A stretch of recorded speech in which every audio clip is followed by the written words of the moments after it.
सुतार बाट हर जैता सभे तुहार बाट हर जैता। शुभम जी बड़ा सुतार बाट हर जैता सभे तुहार बाट हर जैता कि आज घरे बहाना बना ली त दोसर कि बड़ा अन्हार बाट हर जैता। का कहे के बा कि अपन पियवा से निहोरा करस गोरिया नजरिया के सोझा रहे जी। अपन पियवा से निहोरा करस गोरिया नजरिया के सोझा रहे जी। सोझा रहे जी गोरिया सोझा रहे जी। सोझा रहे जी रउआ सोझा रहे जी। अपना पियवा से निहोरा करस गोरिया नजरिया के सोझा रहे जी। अपना पियवा से निहोरा करस गोरिया नजरिया के सोझा रहे जी।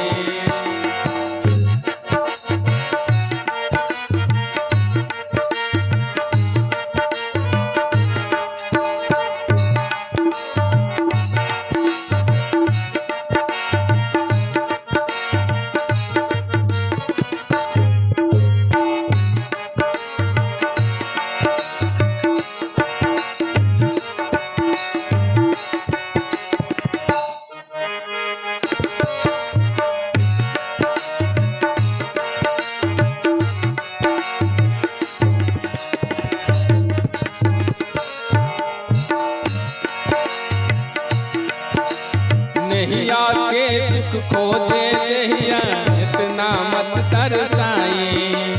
4 दिन के मिलल जवानी फिर ना लौट के आई। हाँ 4 दिन के मिलल जवानी फिर ना लौट के आई।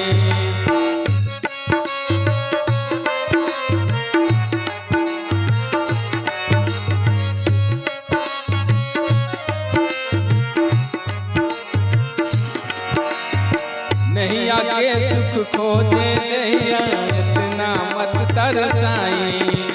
4 दिन के मिलल जवानी फिर ना लौट के आई। हाँ 4 दिन के मिलल जवानी फिर ना लौट के आई। कर ली कुछ दिन नैन मटका कर ली कुछ दिन नैन मटका मन मोरा बहलाई। धैले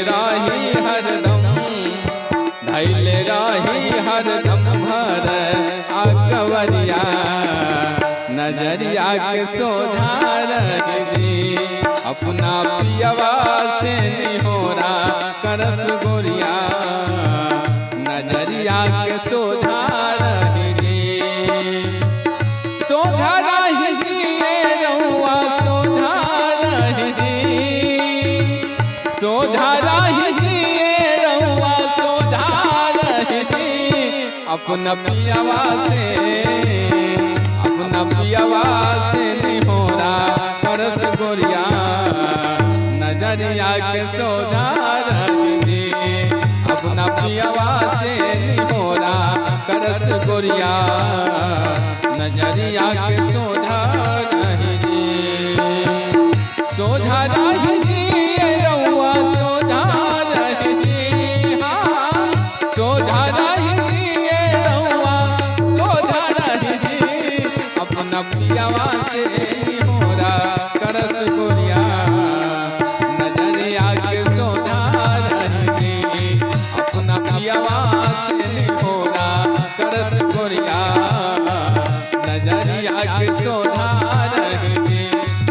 नजरिया के सोझा रही दे, अब नजरिया के सोझा